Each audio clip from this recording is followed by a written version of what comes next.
see. Sorry, I'm still getting this set up.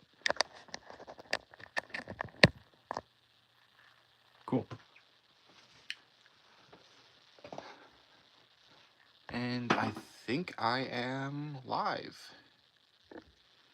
Cool. So let me know in the comments if everything sounds good on your end.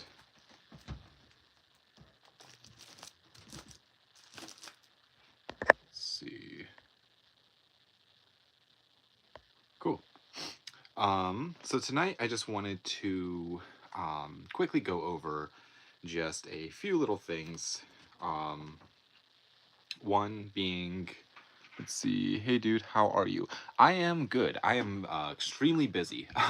Today I had a photo shoot out in a park, and in Ohio, and well, like I should say, currently in Ohio, and so it is kind of cold. It's definitely hitting that fall season where it's like transitioning from like fall into winter, and so it is definitely getting colder. But I'm very busy, unfortunately. I wish I wasn't as busy because with it being busy season as a photographer, it is, excuse me, it is also just like I don't have as much time to watch movies or go shopping or for anything like that, unfortunately. So but I'm trying to just take it one day at a time. So, but today I just wanted to quickly go over what I watched, finishing up October and what I started watching into November.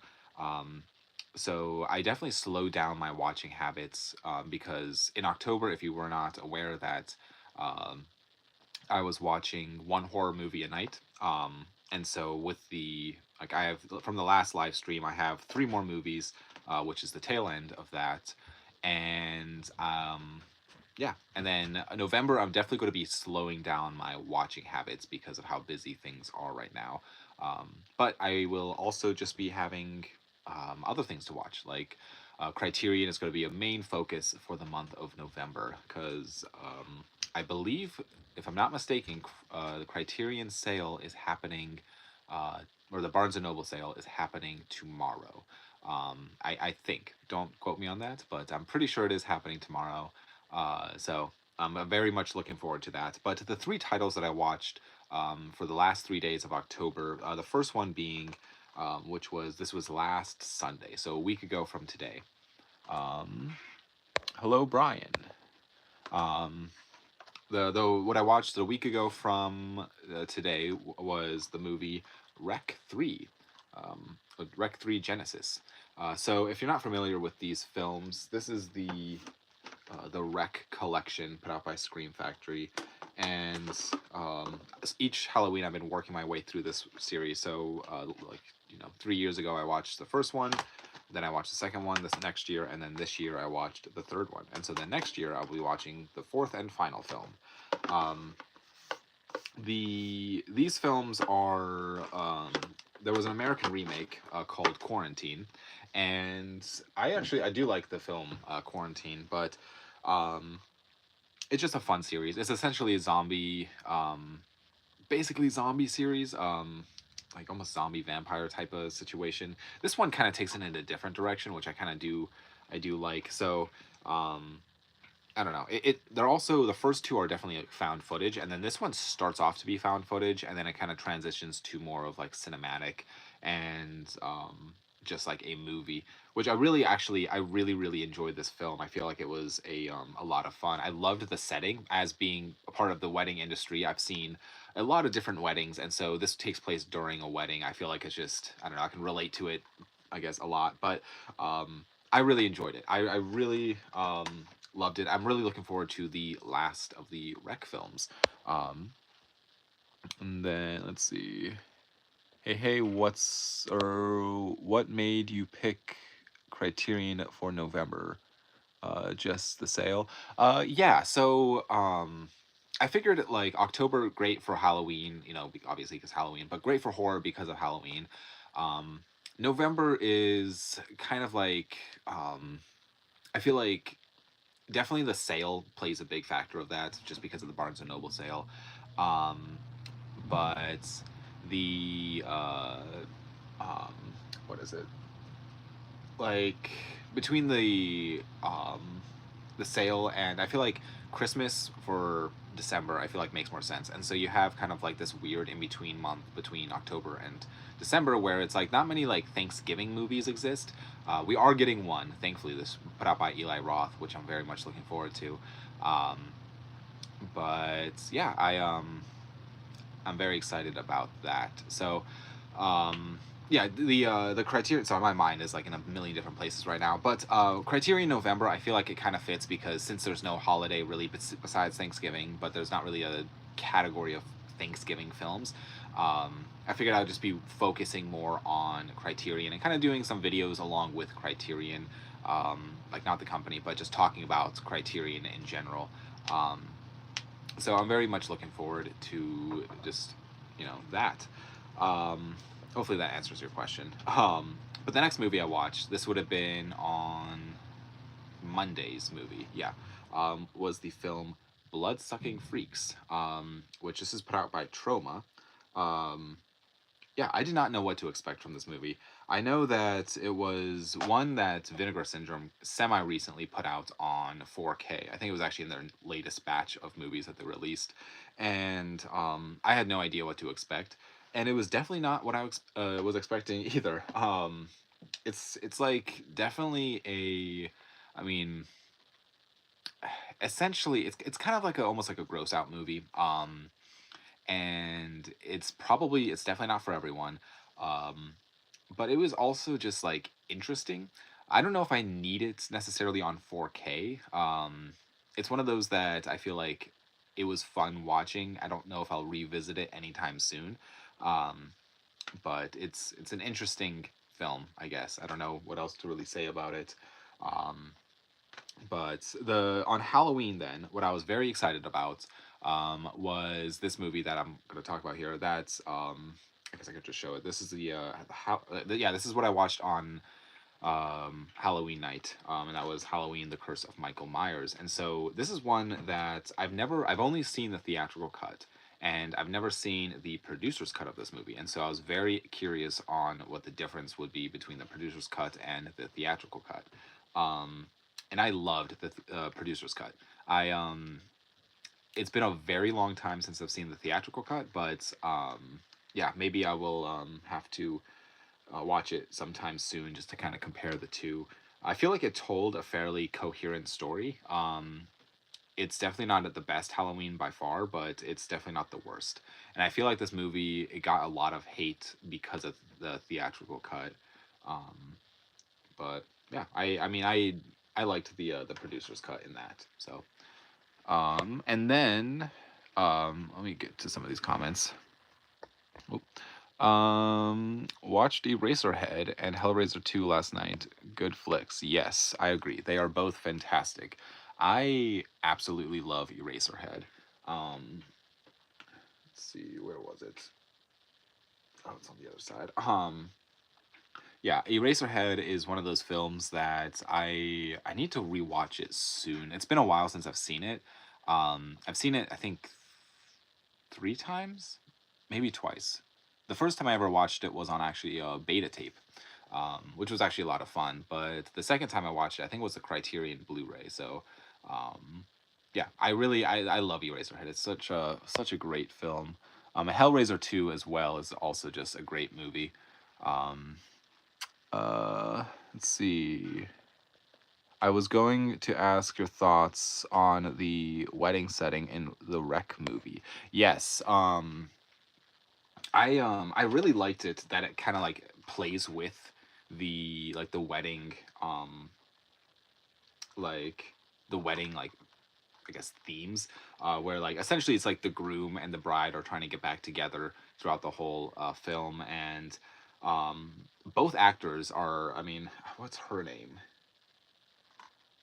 um I forget what the actress's name is but she is fantastic in this movie um yeah, she just by the end of it, you can just tell she just looks like exhausted from like what she's had to go through. But this movie also, I forgot to mention, this movie kind of plays with that. They're not necessarily like zombies; they're more of like a demon type of thing. Because you kind of see in the reflection of the like the different mirrors that they are like. um, like there's like these demons kind of like trying like I don't know how to describe it. Like they look like zombies, but in the reflection they look like a demon. There we go. And then they can't. It's like the creatures can't go into the church and stuff like that. It kind of like takes the idea of the Wreck film, like original one, and kind of like takes it into a different direction, which I really really like. I also really enjoyed that this movie started off in found footage and then just kind of transitioned to um, what is it like more like cinematic like filming. So I felt like that was kind of like an interesting take on it. But yeah, I really this honestly this might so far be my favorite Wreck movie. I don't know. I'm gonna have to think about that. But um, let's see. Henry Spencer having a wait plant. I on his nightstand. Nearly with me. Let's see, I'm not sure what you're referring to, Brian. I love your. Let's see. Let's see. Hi, I love your videos. This is my first time watching a live stream of yours. Aw, thanks. Hello, Dylan, Delton. Welcome. Um, let's see. I've only seen the first and the remake of Wreck. Yeah, um, I feel like the Wreck films are. It was like I forget where it was. There was like a commercial that I saw. I think it was on Instagram or something, or like something like that. But it was like filmed in the same building as the Wreck movies, like that they take place in. And so everyone in the comments were just like commenting about the commercial or whatever. But then there was like one or two people be like, is this from the Wreck films? But um, yeah, I really actually I love those movies, and this is honestly like if I could recommend one box set from Scream Factory, I would probably recommend this one. um just I mean I guess I can't fully recommend it because I haven't seen the fourth film, but so far the first three films are fantastic. I feel like they're just I mean the first one is great, and then the second one builds on top of that. So all in all, just fantastic films. The next movie I watched going into November, I meant to grab it. It's on the other side of the room, but I watched Peter Jackson's King Kong. Again, I've seen that movie like three times already, but I think this was maybe the first or second time I watched it, the extended cut. So it's like an extra 10 minutes long or whatever. But I truly think that movie's like low key like an underrated film. It is just fantastic. I kind of forgot how like amazing Peter Jackson is with like directing his films. I mean, obviously he did like Lord of the Rings and you know, stuff like that. But I mean the Hobbit films I guess too. But like King Kong is just such a solid film. I feel like he just really takes his time with the characters and stuff. And I watched it with my wife, and this was the first time she actually like saw it. So it's kind of fun to like revisit it with her. And so I would, if you haven't seen Peter Jackson's King Kong from 2005, I believe, I would highly, highly, highly recommend checking it out. It is such a great, just a great movie. It's just so much fun, and it's a little long, but I feel like that's kind of what is helps like build it as a story. Um, so yeah, I figured so for the rest of this live stream, because that's kind of all I watched really in the last span of like weeks, or the last span of a week. I really only watched those three horror films finishing up October, and then King Kong, which obviously I'd like to be watching more, but just with time and stuff, it is just how things are playing out right now. So let's see. Wow, I have comments on top, like the words are all like um that's weird. I think there's like a glitch in YouTube. Like, I wish I could somehow show you guys, but have you seen? There's like words on top of words, so this is getting difficult to read. Like the text is like on top of each other, but let me see if I can. No, that didn't do anything. I feel like this is just making it worse. Um, okay, guys, so I might have to. Huh. Okay, so like basically the way I'm seeing this right now on my end is just like it's like the person who said the comment, and then there's just their entire comment right over top of their like thing. So it's like there's like 3 layers of text just on top of each other, and I cannot decipher any of it. Um, which is really unfortunate because I actually really like reading your comments.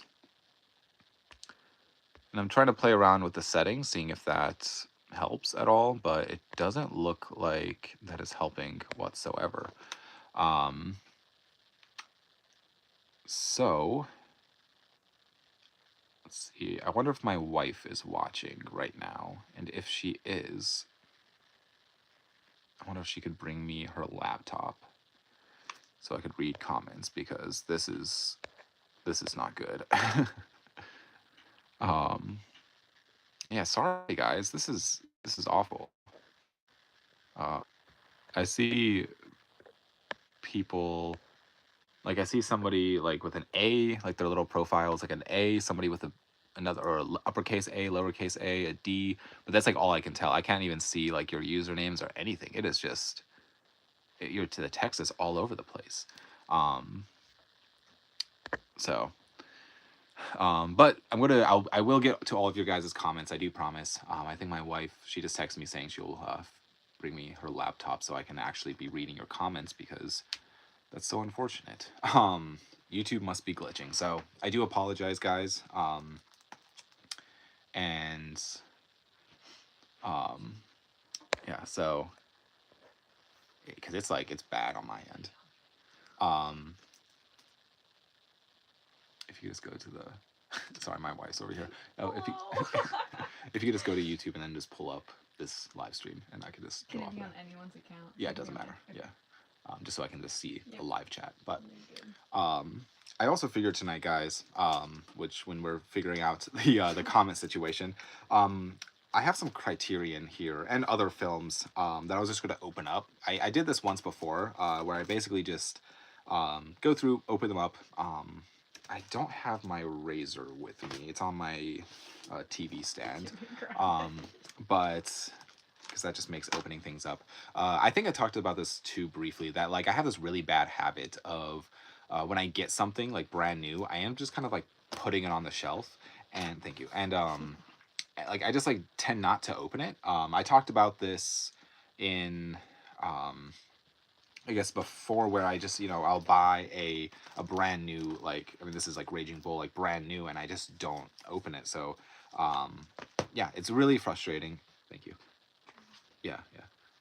It's very frustrating because I don't really know why I do that. But I do. So I'm gonna go through and open up some of these guys with you and just kind of chat. But okay, so I have comments here. Let's see where I left off.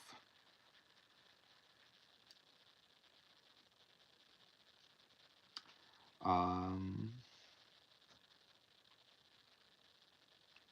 Delton, 1999. I think that's how you say your name. I don't know if it is or not. Have you seen Brain Dead / Dead Alive? That's my favorite from Peter Jackson. Um, I've seen Dead Alive. Yes, I've seen it once, and I would like to revisit it. It's been a very long time since I've actually checked it out, and so um, I would like to actually watch it again. But I remember it being pretty good from what I remember. But let's see, Alexin, I don't know, 78 said hi from Spain. Hello, and welcome to the channel. I'm sorry if I am butchering your guys' usernames. I am not um, too good with that, but can you see this okay? He was asked. Okay, yes, that's thank you for trying to fix that for him. I appreciate that. Have you have you to watch Meet the Fablemans by or Feebles, sorry, by Peter Jackson. Totally surreal puppet film. I have not seen that. Um, Dalton. Okay, I'm sorry. Dalton. Yeah. I think the only movie I haven't seen of his is Bad Taste. Actually, I just got Bad Taste on DVD actually. Um, so um, I'm excited. I need to watch that soon. But Brian asked, "Have you seen Wind River?" I have not. Um, I own it though. I think I own it at least. W. If I do, it's on that side of the room. But I do own it, but I've not seen it, so I need to get around to watching it. Okay, so like I said, I'm just going to go through and just open up some of these Criterion that I have and just kind of show you guys what's on the inside. Because there's no better time to open these than the present. This is everything that I got from the flash sale. So this is the first one, and just gonna make a pile over there. But yeah, these are. I talked about this in my video where I picked them up, like where I guess going over what I picked up. But I'm trying to get all of the Criterion DVD Blu-ray combos. So this is an example of the Criterion Blu-ray DVD combo that I'm just trying to get them because I feel like those are the ones that like go out of print very quickly. Like maybe not quickly, that's not the right word, but like I feel like there's a lot of DVD Blu-ray combos that are out of print. And I understand it from a business perspective where most people who are buying Criterion are not buying the DVD necessarily. Um, and I feel like having to manufacture both a disc for Blu-ray and DVD can be costly. And there's been a few examples where they used to do a Blu-ray DVD combo, but now they only do Blu-ray. I believe Tokyo Story is an example of that. Trying to think of other ones. It's a Mad, Mad, Mad, Mad World is another example where there used to be which I have the DVD Blu-ray combo, but now it is only, I think they only put it out on Blu-ray. So yeah, I think it's just an interesting thing. Foreign Correspondent is another example where used to be, but now it's out of print. And let's see, does it have that new Blu-ray smell? I don't know. Yes, I would say it does have that new Blu-ray smell, which is honestly just the greatest smell in the world. I really like that. I don't know. So excited to add that to the collection. This is one that, along with this last flash sale, I was trying to pick up titles that were only available during only available on Criterion's website, not necessarily during or like available on Barnes and Noble website. So I was basically, this is an example of that where this is not available on Barnes and Noble's website, but it is available on Criterion's website. So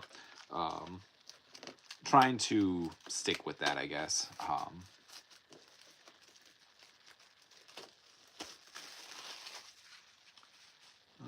Let's see. Sorry, I'm looking down. I have the computer down here to see your comments. Wait, can you tell us why you decided to pick up those particular films? Have you seen them before? So all of these I have never seen before, besides Raging Bull. But this is not from the flash sale. I picked this up, I think it was at the very, very end of the July sale. So the reason why I picked a lot of these up is either because the fear of them going out of print. It's also along with just one of them was particularly, it was like kind of the next one in line that I need. And so my goal with the whole Criterion collection is to own all of the films. And I've been working my way through them, just kind of watching them in order. But I also will randomly pick a title and just watch it as well. But yeah, so I've never seen this movie, but being a part of the Criterion collection, I feel like all of these films do kind of have this like stamp of approval that they will be a good film. And so I never feel bad about buying a Criterion film because I just know that like not any movie can be put into this collection, if that makes sense.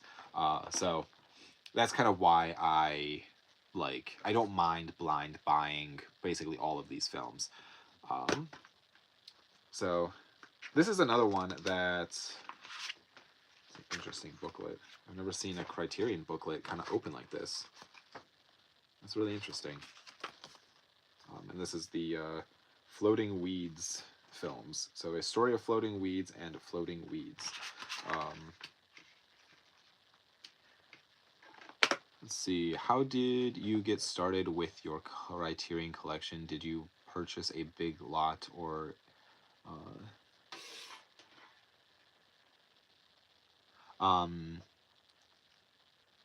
Yeah. So with Criterion, I like the very first Criterion that I ever purchased. I believe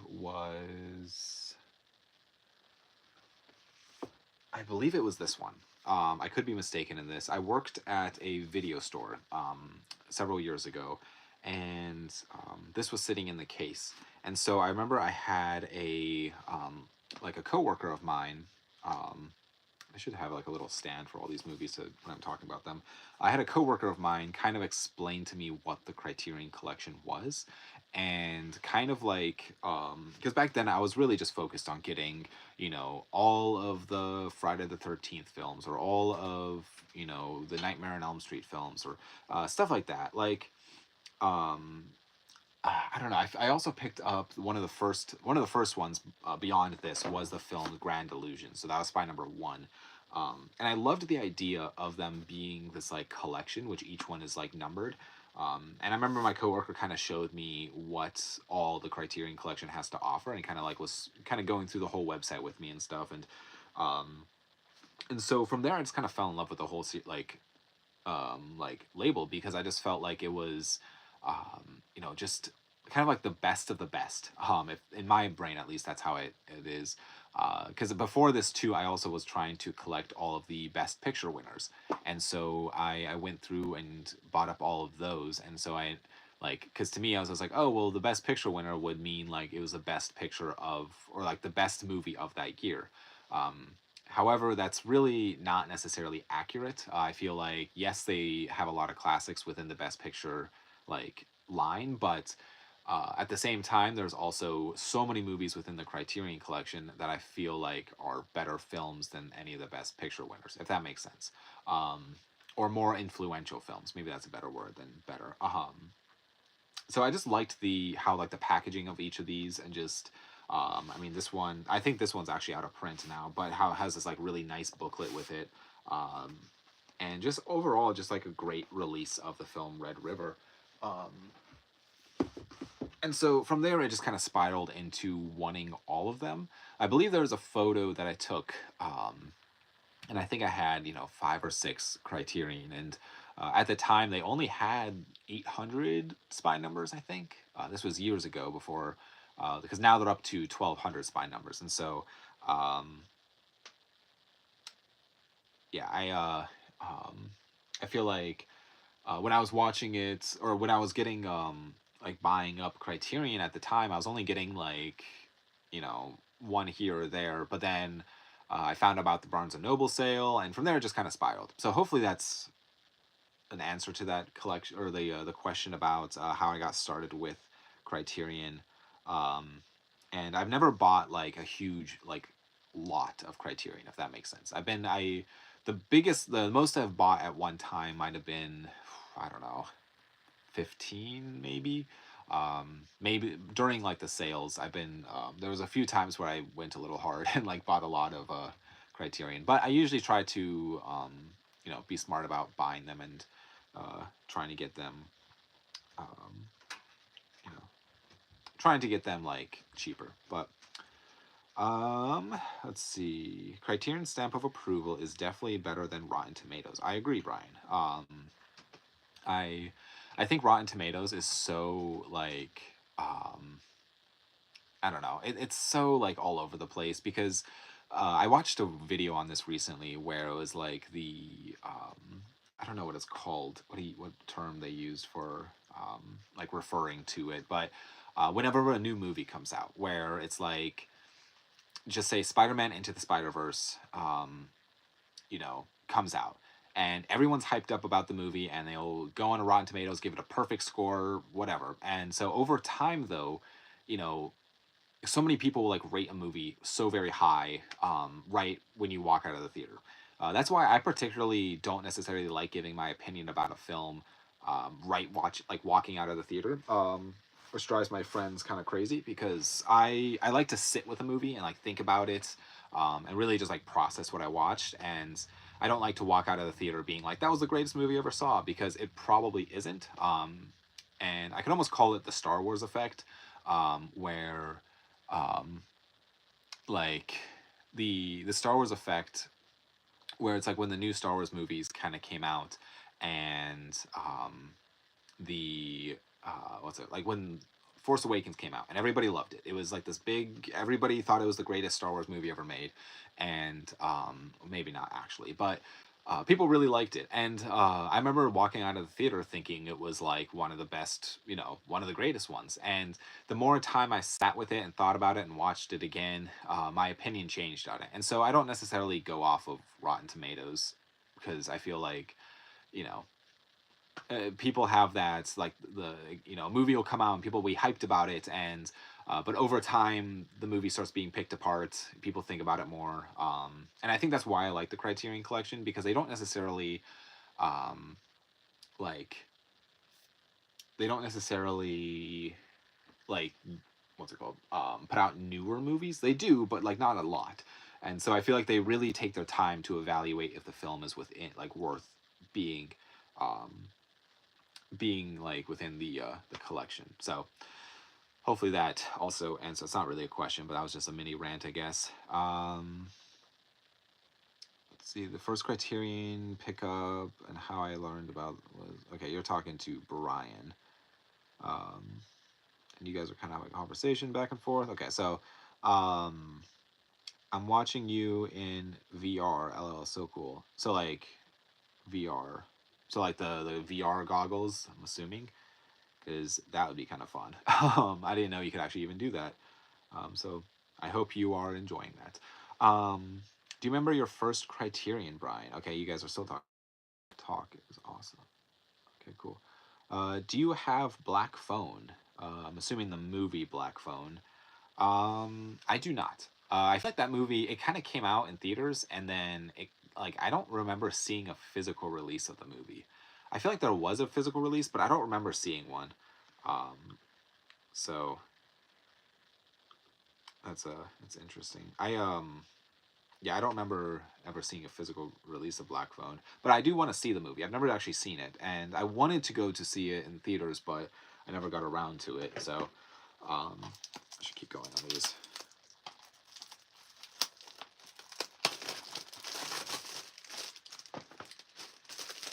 This is like what's it called? This is like opening DVDs ASMR. Um, would you rather be able to go into Criterion Closet without being able to take or anything or everything home, or be given the whole Criterion Collection? Ooh, that's a tough one. Probably given the whole Criterion Collection. I feel like um, I would um, I would love to. I think it's just like I love the Criterion Collection in general, and I feel like just being able to go into the closet would be fun. However, it just I don't know, without actually being able to watch the films, like this is just a hunk of plastic. Like without being able to actually watch and appreciate it, it's just like this is just this is just a piece of plastic with a plastic disc. Um, and so it's like, yeah, going into the closet would be like the Criterion Closet would be fun, um, but I feel like I don't know, it doesn't even get close to having the entire collection, which is obviously my goal. So here's this one, the inside of Story of a Prostitute. um, so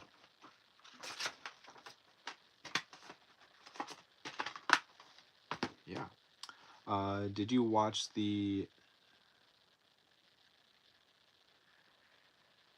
watch the or FNAF movie? I don't know what that is. I'm sorry. Um,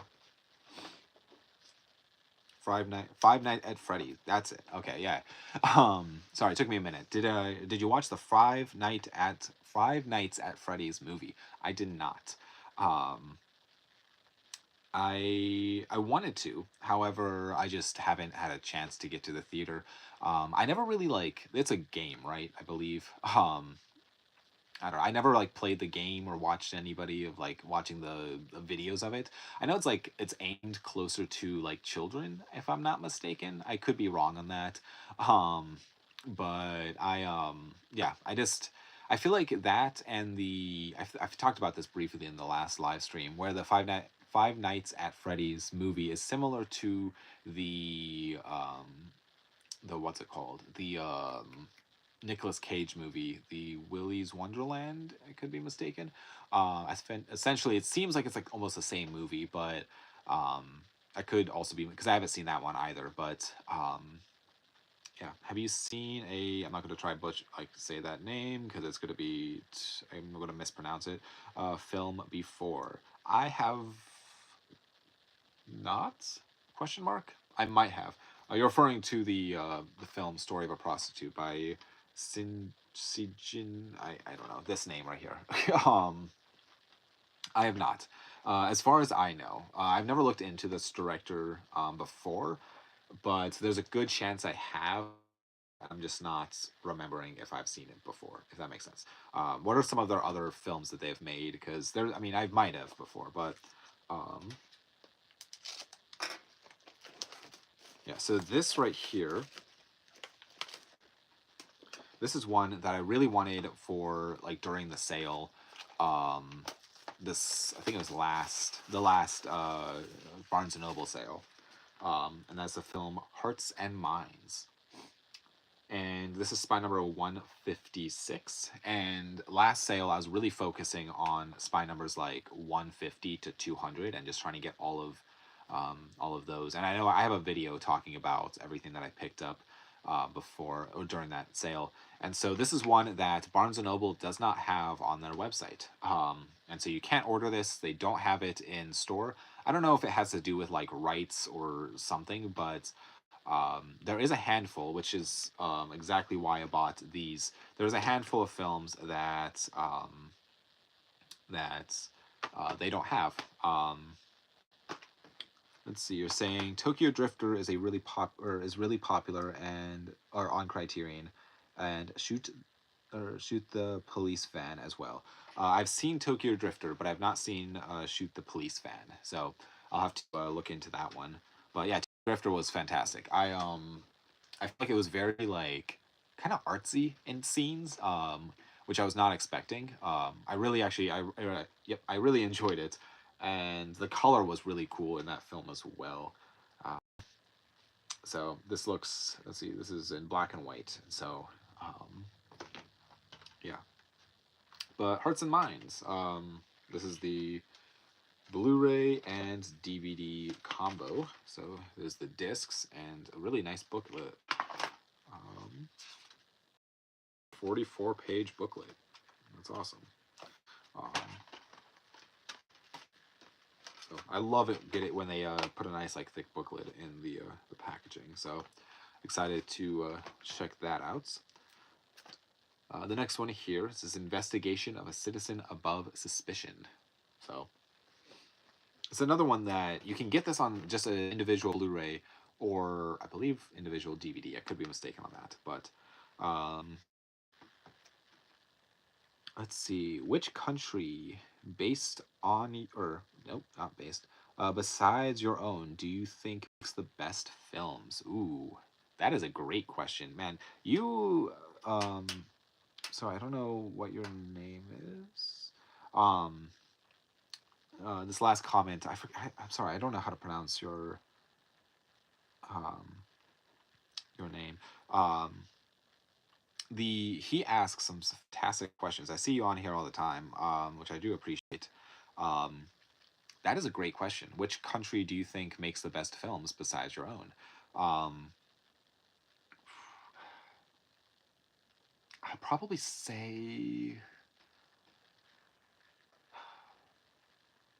man, that's actually fantastic. You can pronounce it Ko Kua Koyu Ko. I'm sorry, I'm horrible at pronunciations with um words. Say actually, like I'm horrible at reading in general, so like that's just like a struggle of that I've always had my whole life. So I do apologize, but um, as far as best, I would say, wow, I love French films. Um, yeah, I think they're just fantastic. Um, but I feel like Japanese films. I do love some great, especially Kira Kurosawa. Um, and um, I mean, Italian films are also just fantastic. I don't know. That's a really hard question, but a fantastic question. Um, let's see. Do you have Terrifier 2? I do actually. Um, Let's see. Co as in the short for company, and as the sound you make when you try to think of. Oh, Koa. Koa. So sorry about that. Koa.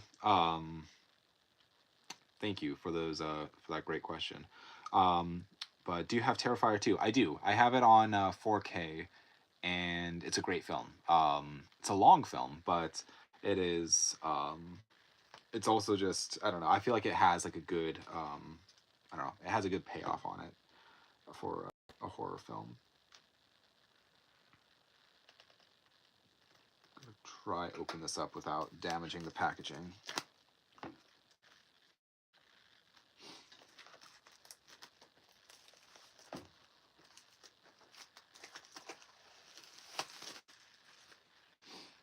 So this is one I was actually kind of scared to order off of Barnes and Noble because currently on Barnes and Noble's website it is only listed as a Blu-ray and not Blu-ray DVD combo, and so I wasn't sure which version of this I was going to be getting.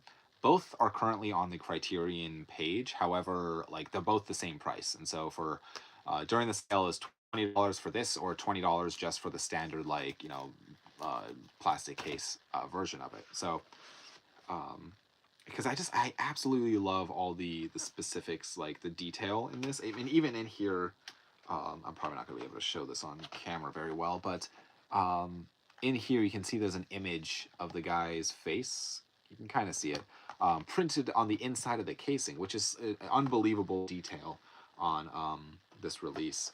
And so you even have on the back here, you can kind of see this like a hand print um, and then you have all three discs here, which are just absolutely beautiful. And then again, just a nice booklet here with just tons and tons of essays.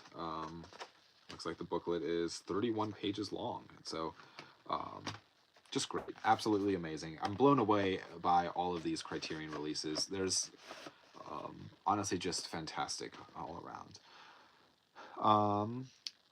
Let's see, what is your favorite horror movie? Ooh, that is a great question. Um, I did a video talking about some of my favorite horror films. I'm trying to remember what I said in that video. If I talked about like my all-time favorite, wow, I would say either Alien or The Shining. Um, both of those are fantastic. I feel like both of those are, um, at least in my opinion, those are my probably my top ones. Yeah, but all I mean, I love horror films. If you're new to this channel, I would recommend checking out. I had the last month I just put out a bunch of horror video content, so go check those out. Different recommendations, different lists, stuff like that. Different rankings, I guess, but I had a lot of fun with all of that. Um, let's see, I think Japan and Germany have an excellent history of movies. Um, Budge checking as amazing filmmakers. Yeah, I would agree. I think German films are also fantastic. I just watched a video too talking about like the history of film and just like uh, how it was developed over time throughout all these different nations, and it's really interesting. Um, but yeah, the next one here to open up. Again, this is one that I did not get during the flash sale, but I bought this at Barnes and Noble right at the tail end of the sale last time, and I just have not had a chance to open it up. Which I'm really actually interested to watch this on 4K because I've only seen the Blu-ray of this movie. Um,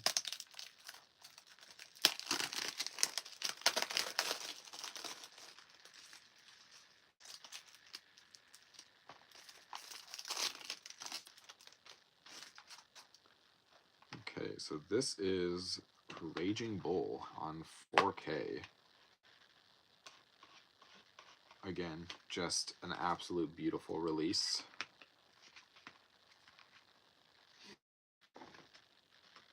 And just a fantastic booklet. I mean, these booklets with these essays. This is another 44-page booklet. Um, just great, absolutely amazing. I feel like you just never get that with 90% of releases today. Um, let's see, I have about 1,500 in my Barnes and Noble carts. Prepping for the sale. Need to remove some from cart. LOL. Yeah, I've definitely been there. I'm assuming $1,500 worth, not 1,500 Criterion, because they haven't even made that many. But yeah, $1,500 is very easy to get up to. And I'm curious, Brian, is that for after sale prices? Because I definitely have like added a bunch of $1,500. Okay, I've definitely added a bunch of things, and it's just like you have to remember before the sale starts, you can cut that number in half. So before sale prices. Okay, so you're looking at what would that be? $750. Which isn't. I mean, that's still like a lot of money. So, but no, Brian, just buy them all. And I it is so easy to do. Been in the like I've definitely been in that situation with like Vinegar Syndrome where I'll just add just a ton of items to my cart, and then I'll look at the price. It's like, oh, that's going to be $2,000 worth of movies. I'm like, I can't do that, so I have to go through and remove this or that. It is fun though to go through and just kind of like dream up of like if you did have the money just to drop on unlimited movies, like which ones would you get? But yeah, it's very very easy to do that. So I've definitely been there, Brian. But best of luck to you to go through and take some out because it's very difficult. Um, but yeah, I think currently right now, let me think. I'm like trying to keep it like a smaller number this time because it's, um, you know, just life right now is so expensive to even like live. So I'm just trying to keep it like, not too crazy, but let's see. If you could have dinner with anyone, dead or alive, that works behind the scenes in the movie industry, who would it be and why? Ooh, that is a good question. So I have two answers to that. I have um, Stanley Kubrick would probably be my first pick. Mainly just because I think he's just such a interesting artist when it comes to painting with a camera, essentially, where he just basically pulls you into a world and you're stuck in it. Um, and I would just love to chat with him about how he made what he made. Um, and he's like my all time favorite director, so like he's very high up there. But in regards to someone living, I would probably say David Lynch because for similar reasons, he I just feel like so um, yeah, Lynch as well. I'm thinking about buying the Vinegar Syndrome subscription for 2024. Anyone here have that? I do not have that, Brian, but I have been tempted several times. It's expensive to do that, but it is also, I guess it's like if you're really looking to collect everything Vinegar Syndrome puts out, or just getting like almost like a subscription. I mean, as it really literally is a subscription, but having that subscription like model, I guess, um, I would say it would probably be worth it. I kind of wish Criterion did that because like that's something that I would 100% jump on if that was the case. The nice thing with Criterion is like the slip, like they don't have slip covers really. There's a do, but like the slip covers don't go up print. That's one thing I don't necessarily like about Vinegar Syndrome is like how quickly the slip covers go out of print and then the price just gets jacked up, very very high. However, the I did notice with Vinegar Syndrome the Maniac comic book series that they just released. Um, they did something different this time. I don't even know if it might like I haven't looked today. It might be sold out. It was limited to 1,500 for $75, which I was very very tempted to get, but I decided against it because Criterion. But the what they did one, limited one per customer, which I think, in my opinion, is a very smart move on Vinegar Syndrome's part. Because what ends up happening is, you know, just say if this was limited to 1,500, but you could get two per customer, the you know if you're looking to make a quick buck, you would buy two of these and then sell one on eBay, and then or buy two, wait for it to go out of print, sell one on eBay for double what like the price was. Uh, which is just kind of like, in my opinion, just kind of annoying because it's like um, you're just essentially taking advantage of people who like deeply care about this world of physical media, and I feel like it's just kind of like um, I don't know, you're just buying just to flip, and you're just making a quick buck. And it's harder for everybody else just to get what they actually want. But I like it because when they are making it one per customer, they're kind of forcing the people who would just be buying to sell. Buy two copies, sell one type of deal. I feel like they're making it like that, like they're discouraging that. Um, which, unless if you're like literally just looking just to make some money, you would just buy a copy and then just sell your one copy on eBay. Um, but either way, I'm glad to see it's limited one per customer. At least that's my opinion. But which of Martin Scorsese's movies do you think are his best? Ooh, that's a good question. Um, I mean, Raging Bull is fantastic. Maybe I'm just thinking that because it's in front of me. I really liked New York, New York. I recently watched After Hours for the first time. Um, I really like Wolf of Wall Street. I think it's such a tightly knit, like it's a tightly knit, like written film. Tightly written film. There we go. That's the word I'm looking for. Where it's like it feels so like one thing happens after another, and it feels like a very coherent story. Um, I'm trying to think what else. I feel like movies like Alice Doesn't Live Here Anymore is just like a solid film. I mean, it's very hard because I feel like all of his movies are just good in general, and not like you know it's hard to pick like his best. I'd say my favorite of his films though would probably be Wolf of Wall Street. I would have to say. Um, it's the one out of out of all of them that I've seen the most. But I do really like him as a director. I feel like he has just a lot of skill, and yeah, I really enjoy his movies. So um, you've seen awesome.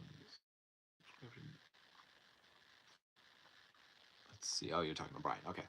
Um, but speaking of Arrow, the next one that I'm going to be opening up is Hugo. This is the 4K of Hugo from Arrow Video. I guess also speaking of Martin Scorsese, um, which this is one I've actually not seen yet. Which is better, Alice Doesn't Live Here Anymore or Alice Sweet Alice? I feel like that's not a fair comparison. But I will say I think I liked Alice Doesn't Live Here Anymore. Alice Sweet Alice though is also a great movie. But it's just a different genre, I guess. But yeah, Hugo. I'm looking forward to watching this. Got this from the Retro Attic, brand new for $20. Um, but Got this a while back. And it's one that like I really want to see this movie. I just have not had a chance to really sit down and watch it. So maybe this month, um, I'll find the time. But again, scheduling is just absolutely insane all the time.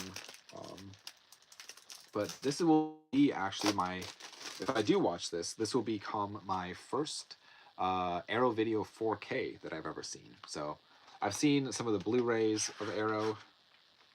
Like, I love that. I love that it's different. I like it when releases do that. But it's so beautiful. So much good stuff. I mean, Arrow Video also just knocks it out of the park every single time. A nice little book here, 23 pages of information and photos and stuff. And then I'm assuming a poster.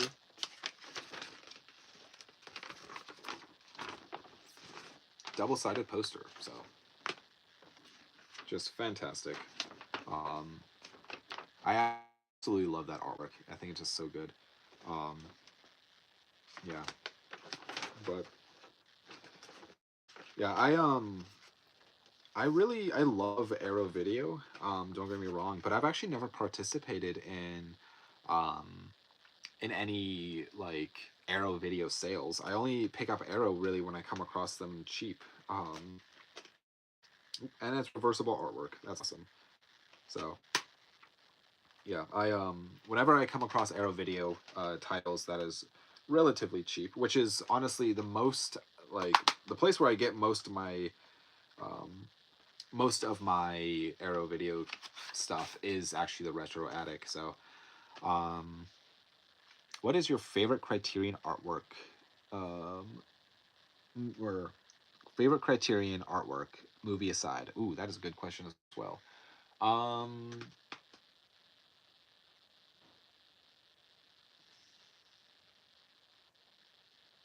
would really have to think about that. I mean, Seven Samurai honestly is just a very straightforward, very simple and fantastic, nice like 30 movie pack or whatever that has like or whatever reaching on the face. I think it's just stunning. The Godzilla set is also just looks amazing. That is a fantastic question. I feel like there's just so many that the artwork is just absolutely amazing. Um,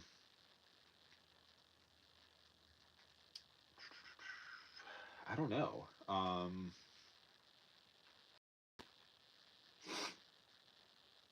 Yeah, I don't know because I feel like there's also a lot that sometimes Criterion will just borrow the original artwork for the movie and just put it onto the disc. But I don't know. I feel like there's a lot of great artwork within the Criterion collection. But yeah, so moving on though to the next stack of movies that I have here. So these are ones that I bought at the Retro Attic like years ago. Honestly, this is before he really even had a storefront. He did a lot of buying and selling and stuff like on the side, and so these are a bunch of Kino Lorber titles that these are just fantastic Kino Lorber titles that are all brand new that I got at a really good price, and so I've never opened any of these, and I really should. I don't. They're all sitting on my shelf, brand new, and I'm never going to get rid of these, so I should just open them up and actually be able to watch the movies. Because again, if I didn't watch the movies, everything in this room would be just hunks of plastic, and it's not very interesting. So the first one here is Superdome. So I'm not a huge Kino Lorber fan. I like what they put out, but I just like don't. I don't know. I don't like again really participate in the sales or like really get excited about when they put out new things. There's been a few titles that I was really excited about, like Paths of Glory or Killer's Kiss, or what's the other Kubrick film? The Killing. All which were 4Ks put out by Kino Lorber, along with Eternal Sunshine of the Spotless Mind, which was put out by Kino Lorber as well. And so I got really excited about those.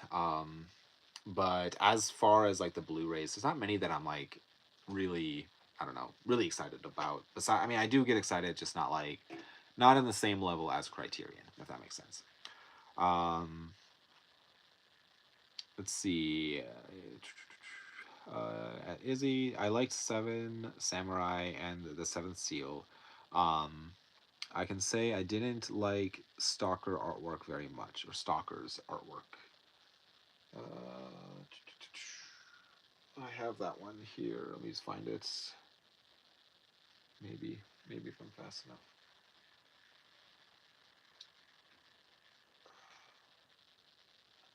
Come on, where is it? I definitely have it. I'm just.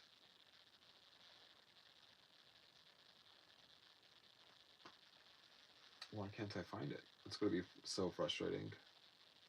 I was gonna show it too. Dang. Oh, there it is. Right in front of me. Um, yeah, Stalker. Yeah, for a Tarkovsky film, I feel like this movie has a lot of beautiful images throughout the entire movie, and I feel like they could have done something a little, I don't know, maybe a little bit more like um, dramatic with it. I guess that's the word I'm looking for.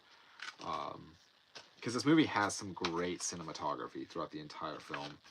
Um, honestly, this might be my favorite Tarkovsky film. Honestly, like I really enjoy that one. I mean, I like all of Tarkovsky films, but they're all very, um, they're like slow, but not in a bad way, if that makes sense. So if you like Kubrick type of films, I would definitely recommend checking out Tarkovsky. This is a movie not wanted. So yeah, it's another Kino title.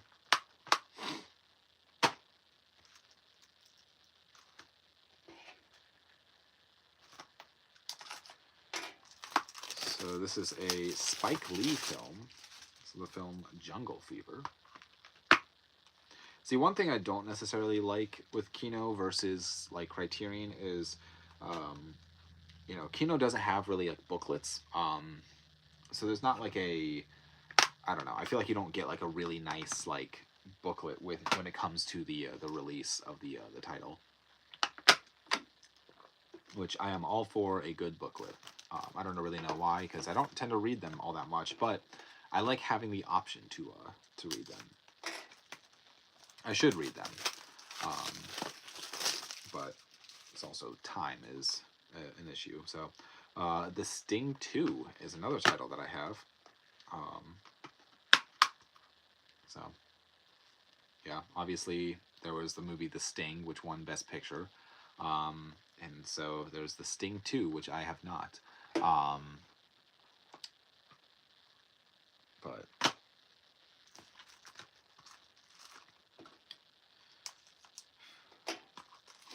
what is everybody watching tonight, I guess? What are some things that you guys are enjoying, or will be enjoying in the next couple of days? So here's another one that I have. Because I feel like, I don't know, as the weather changes for a lot of people, at least in, North America where I'm located, it's getting colder out, so I feel like a lot more people would be inside watching movies, and not necessarily outside in the cold. But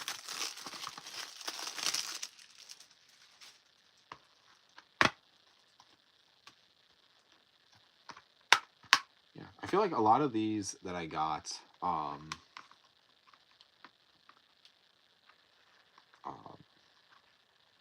a lot of these like Criterion, or not Criterion, these Kino that I got, they're all just like random films that I got that he had. So I really need to go through and, maybe start paying a little closer attention to Kino, because I feel like they do put out some great stuff. It's not my favorite label out of all time, so it's hard to tell myself that, but another one, and Hope to Die. So, I just watched my VHS of Nowhere, 1997 tonight. Nowhere. I'm trying to think, do I have that? I don't know if I have that one, but that's fun. Um, so for the 31 Nights of Halloween that I did this last, I guess October, um, there was one VHS title within my, um, which, like, yep, there was one Sorry, words are hard. Um, there was one VHS title that I watched, which was the film Funeral Home. Um, and I kind of forgot how much I love watching V. It definitely has like a different feeling to it. I have like an old like tube TV on the other side of the room, and um, I really just I loved watching it. I feel like it was so fun just to like sit down and like watch it with like, not the best picture quality, but it was just, I don't know, there's something nostalgic about it. Because I still remember like sitting down and watching like VHS, like getting them from the library and stuff with my mom, and um, on Friday night we had family movie nights and stuff like that. So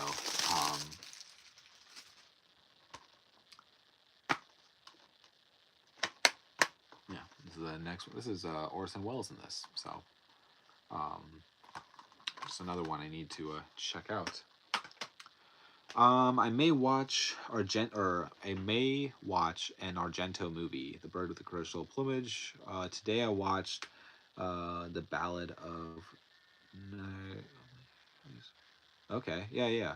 Um, it's been a while since I've seen The Bird with the Crystal. Yep, the the Bird movie with by Dario Argento. It's been a while since I've seen that. Um, but I remember really liking it. I actually semi recently I added Dario Argento to my favorite directors section, um, which at this point that section in my movie room is kind of just turning into like just some of my favorite, like just collecting directors for that, um, because I enjoy watching directors that have like a specific style. So um, someday I'll do a video talking about all the different directors that I have within my director section. Um, but see, this is another Spike Lee movie. It's very cool. So someday I'll do that. But for now, I'm trying to think of the one thing that I was going to say with that. One director that I was kind of adding, or I was going to be adding to my favorite director section was Ridley Scott, because I feel like he has kind of his own style when it comes to movies, and I want to try collect all of his movies. Um, but yeah, I guess there's a question for people: who is your favorite director and why? Um, Obviously, some people don't necessarily care about the director; they just want to, they care more about the movie itself. But um, yeah, who is some of your favorite directors that you have? Um, because I feel like there's certain directors out there that have a very like artistic style or artistic vision. But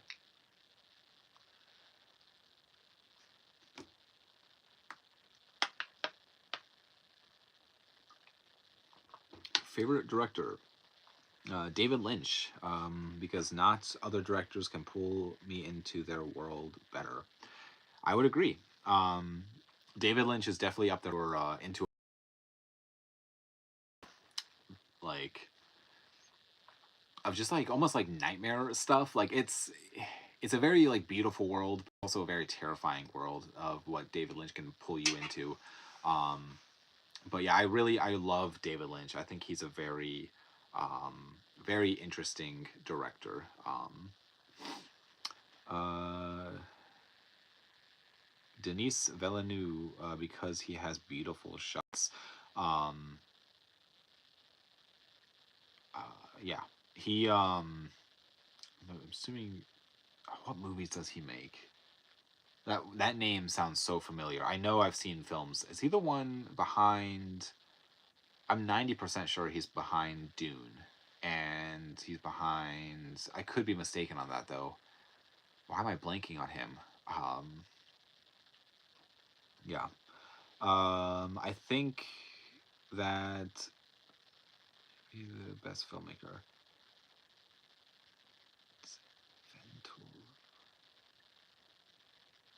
Okay, yeah. So Blade Runner, 2049, Dune, Arrival. Okay, yeah. I've seen his movies. I would agree. He's very his shots are very amazing. They are like I love Blade Runner 2049. I think it's like it's one of the great like in my opinion it's a fantastic sequel to Blade Runner. I feel like when I heard that they were making a sequel to Blade Runner, I got nervous because I was like you can't make a sequel to that. That is it's such a great. I mean Blade Runner alone is one of like the great films that I feel like, just a great sci-fi film. Um but let's see where was I Kubrick is a close second for me. He's flawless. Yeah, I would agree. Kubrick he's my personal favorite. Um, and yeah, I think he's just um, yeah. Sorry, I'm like reading comments and also trying to think at the same time, which is just one of those. It's one of those days, people. I apologize for my brain being busy. Um, let's see. Malik is another one where you get lost in his world. Yeah, I absolutely love Terrence Malick. I also love his philosophy when it comes to like letting the films speak for themselves. I don't know if you're familiar at all, but like with Terrence Malick, like it is hard to find a photo of him. You can Google and you'll find a photo, but like it is like there's only one, as far as I know, there's only one photo of him that I've ever seen. Um, he basically, as like from what I understand, he like kind of made or he made a couple movies and then he kind of stepped away from the filmmaking process for many years until he kind of like he took a very large gap in like making movies and but when he returned to making movies he kind of just like didn't want to he didn't want to like I don't know. He wanted his films to speak for themselves, and so he's a very interesting director. But he also just like he's very like hands off when it comes to press or anything like that. When it regards to the movie, he just like won't do it. He just wants people to enjoy his movie and kind of form their own opinions about it, and not let his own I guess bias of liking the movie like persuade anybody. At least that's how I interpret it from how he is as a person. But um, yeah, I haven't seen it, but my eye always gravitates towards a local hero. Oh, you're okay. You're talking about the. Is there a director that you feel like doesn't get enough recognition? Ooh, I think this director's starting to get recognition. I think people are starting to like get into his films. Um, but one that comes to mind is Zulawski, Andre Zulawski. I think that's how you say his name. I could be mispronouncing that. Um, Eureka Entertainment just put out a Blu-ray of 3 of his films. I feel like his movies are very different, but they're also so like his vision. Like he is very um he wanted his vision on the screen and that's exactly what he did. Um and I feel like he has a very interesting history too in regards to uh like just I don't know, censorship and the government and like he basically sorry people. I don't know. I feel like he his movies are very interesting. They're not for everyone. And I'm trying to think of another one. Alejandro Jodorowsky, I think, or Jodorowsky, I think that's how you say his name. Um, and I feel like he's another one that I feel like people do know of him, um, but his movies are also just fantastic. Um, But yeah. I think Malik's new project is going to be about the Bible. It's going to be or it's going to be epic. Yeah, I feel like that would be a good topic for him to just like tackle, because I feel like, as I mean, Terrence Malick is just very, if you're not familiar, he's very like um he's not necessarily like story based filmmaking, if that makes sense. He's more of emotional based story making, and so like a film like The Tree of Life, he might be filming people, or all of a sudden the camera kind of, it's the very feels very fluid, if that makes sense. The camera might pan up and like follow a bird flying in the sky or stuff like that. Um, or it might show someone's hands on like a wall or whatever. Like, I don't know how to describe his movies without actually like showing them to somebody. Um, but I would highly recommend checking out Terrence Malick if you have not. Um, let's see. I feel like David Fincher gets mentioned a lot and doesn't get enough recognition. Um, yeah, I David Fincher is another director that um, I love all of David Fincher movies. And I'm like in the weird minority of people who like Alien 3, I would argue, like say. I feel like not many people like Alien 3. I know David Fincher like technically disowned Alien 3, but yeah, I like it. It's not a perfect movie by any means, but I just enjoy it. And I wish that David Fincher was able to do like put out his vision of what Alien 3 could have like would have been, because I feel like it would have been such a better film, but studio interference and stuff. Um, but I've seen that it looks very magical realism. Um, so I'm not sure which movie you're referring to. I think Kulowski is my favorite Polish director. Kins, Kins, Kinslowski. Sorry, I'm also Polish technically, and I should be able to pronounce that. He cracks my top favorite, or yeah, he cracks my top 10 of all time. Kinslowski. That name also sounds very familiar. Brent. What other films does he make?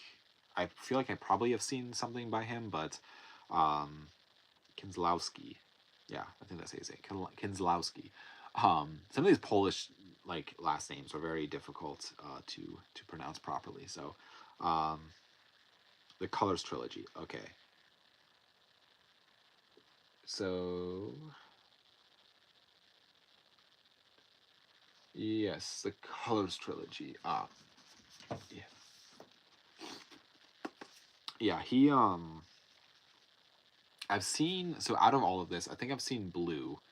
I have not seen White or Red, but I've seen Blue. And I've been kind of waiting because I would like to get this on the 4K that came out, which I don't know. I need to sit down and actually just watch through all of those films, but they've been high on my list. Building off the director question, is there a director whose films don't resonate with you even though people love them? Ooh, that is another great question. Um, hmm.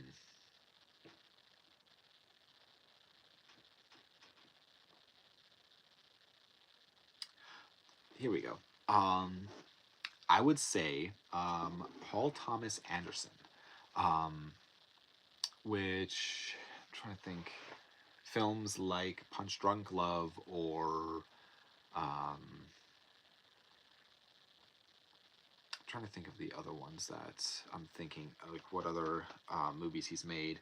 Um, uh, Inherent Vice is another one that he did, and um, The Master, and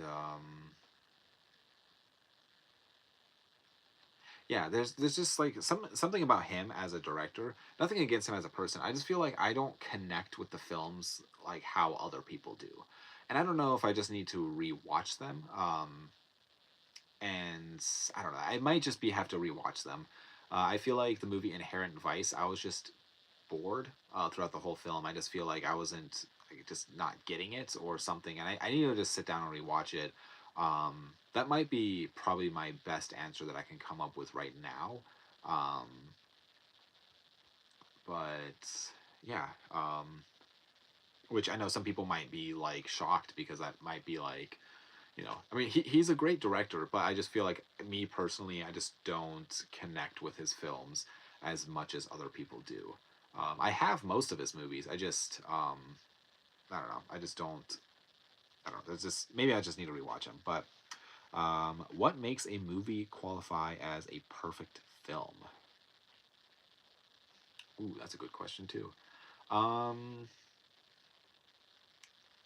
I'd say there's several factors. The factor one is rewatchability. If it's a movie that, um, before I get into that question, Izzy, I'll talk about from what Brent just sent. The Master and There Will Be Blood are by far his best. Master is my personal favorite of his. Um, his other movies are not that good in my opinion. Um, See, I loved There Will Be Blood. Um, and I really need to rewatch The Master because I feel like when I watched it, it was kind of like late and I was just like not really having it. I think I was either tired or just, I don't know. It's just one of those situations that I just need to go back and revisit it. But I really liked There Will Be Blood. I thought it was a very well done film. But I'm sure if I sat down and thought about it long enough, I'm sure I could come up with another director that a lot of people like that I just don't really connect with that well. But in regards to the perfect film question, um, I'd say rewatchability is a big one. If you can, watch it multiple times. Um, I mean, between music, acting, lighting, uh, pretty much in any category of a film, like, if you can basically just say that, the music is like one of those just movies that have just like perfect music that fits the movie so perfectly. Like in my opinion, my favorite movie of all time, which is The Empire Strikes Back, in my opinion, to me that is a perfect film. Um, and I know not everybody is going to agree with that, but I think it is a flawless movie. I think it just has one of those. It's just one of those movies that I feel like I could watch on repeat and never have an issue with it. The pacing of the movie is absolutely perfect. Um, but yeah, I think it would be, let's see, a film that meets the director's intentions or primarily thesis for making that film or the film. It has to also be backed up by quality of craftsmanship, though. The craftsmanship can be variable. Other aspects pick up the slack. Gotcha, gotcha. Okay, so yeah, I would also like agree with like in terms of that.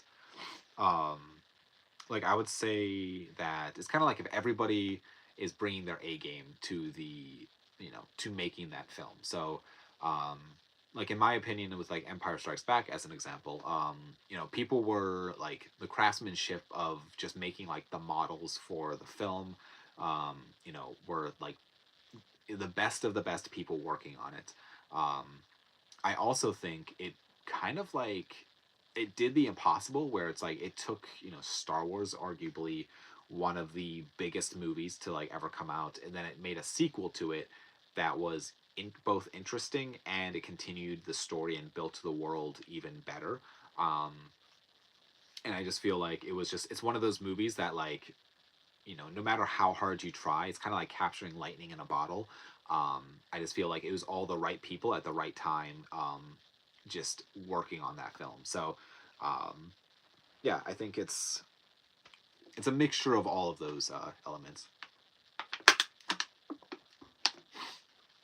Let's see. I think for me, the director everyone loves and I could do without is Wes Anderson. I like him as a person, and his style is unique. It just isn't something that moves me like other directors do. Yeah, I could definitely see that as well. Wes Anderson is like he's in my top directors, I guess. Um, and I definitely see people like not liking his style. It's definitely not for everyone. Um, but I mean, I personally like it. But and again, I think some of his films are better than others of his, filmography. But like the film, let me try to think. Like Bottle Rocket is was one of his earlier works. Um, I wasn't a huge fan of. I thought it was just okay. Um, but then the Royal Tenenbaums is like one of my favorites of his. So I don't know. I feel like his. I can see why people wouldn't necessarily like him as a director, but um, yeah, I'm trying to think of other directors now that are not necessarily, I don't know, that people love, but I don't really connect with all that well. Um, I'm looking around my like movie room trying to decide, but it's like also if I didn't like the director, I probably wouldn't have, their movies. So, um,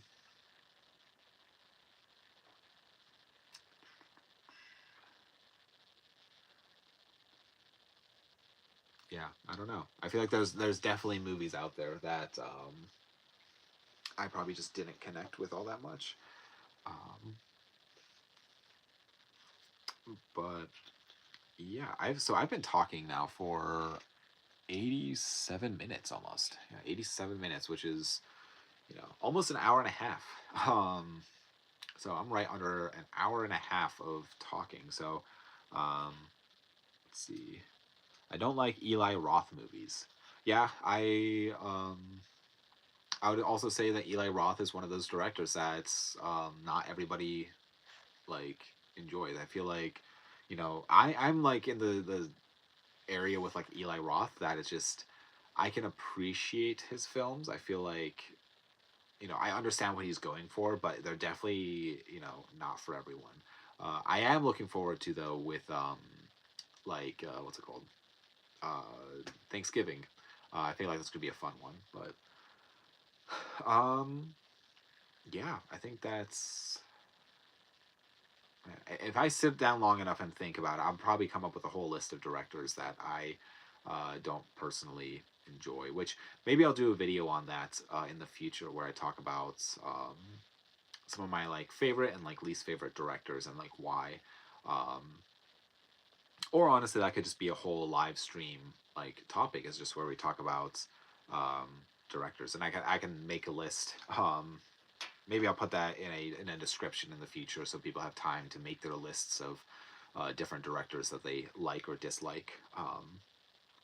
But I'm gonna wrap this live stream up. I think just because it's already hitting an hour and a half. Um, but in regards to live streams this month, um, so next Sunday I will not be able to do a live stream. Um, let's see. Before I get into let's see, Kyle's movie collection. Will you?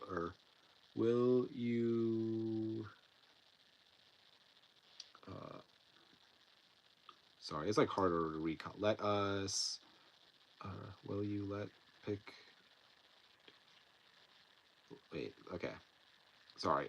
So sorry, I'm like having a hard time to do both of these. Um, on the computer version of watching the live stream where I'm like trying to read comments but also keep talking to the camera. There's like the little like emoji thing which is like cutting off part of people's comment. So I'm trying to figure all that out still. So I do apologize to everybody that my regular way of reading comments isn't working how it's supposed to. I'm assuming you're saying, will you let us pick the next movie you watch? Sure, I guess. Yeah, if you have recommendations for movies, throw them out there. Like I mean, I this month is going to be a little crazy. So no guarantees that I'll actually get around to watching them. However, if you do throw out recommendations, I will try my absolute best to actually get around to watching it, and you know, maybe on the next live stream, I could talk about it. So yeah, any recommendations for movies, I will gladly take, and I'll let you know if I've seen it or if I have not seen it, or if I don't own it, or anything like that. So yeah, feel free to drop any of those recommendations in the chat right now, or if you want, message me on Instagram, or just leave a comment on any like video or whatever. I will eventually see it. I'm getting tired, so that's why my speech is all over the place. Colors Trilogy Red, my recommendation. Gotcha. Um, yeah, so um, yeah, I'll have to.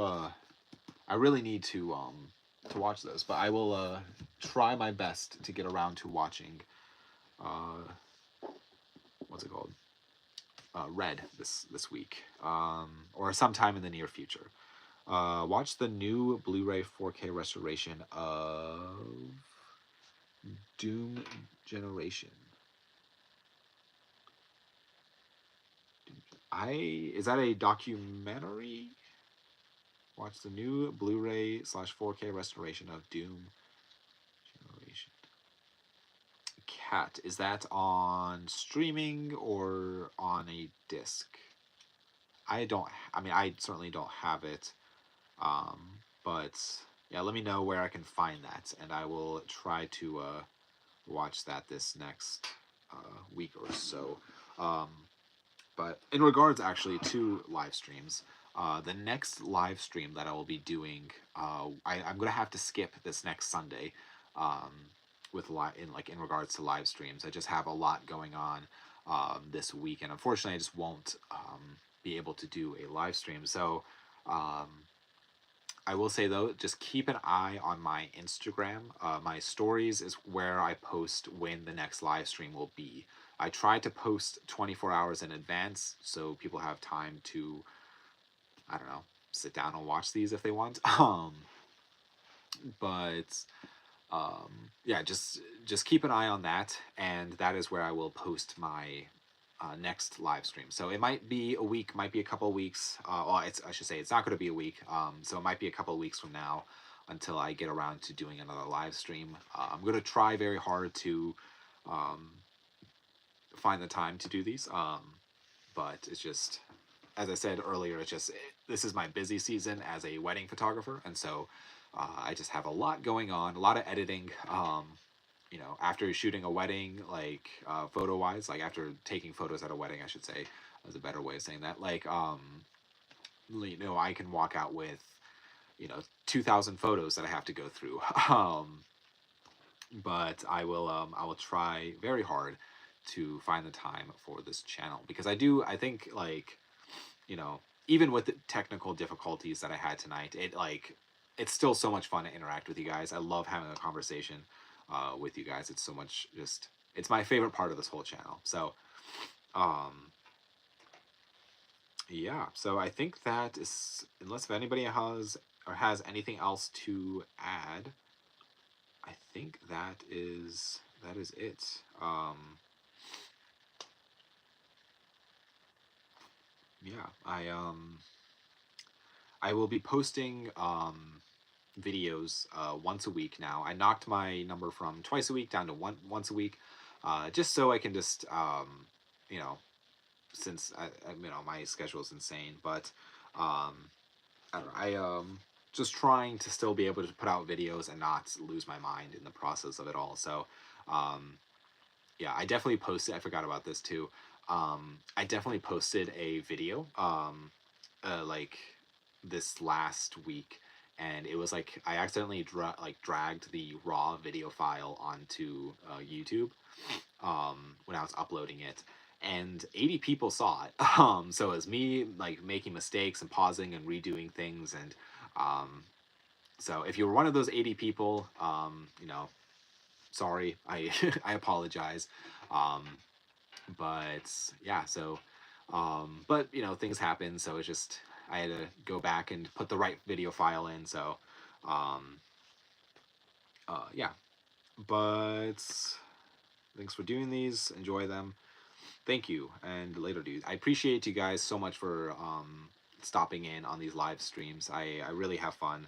I look forward to Sundays. Just to be, I don't know, to always be having conversation with people. But yeah, so thank you guys so much again. I'll be new video on Tuesdays.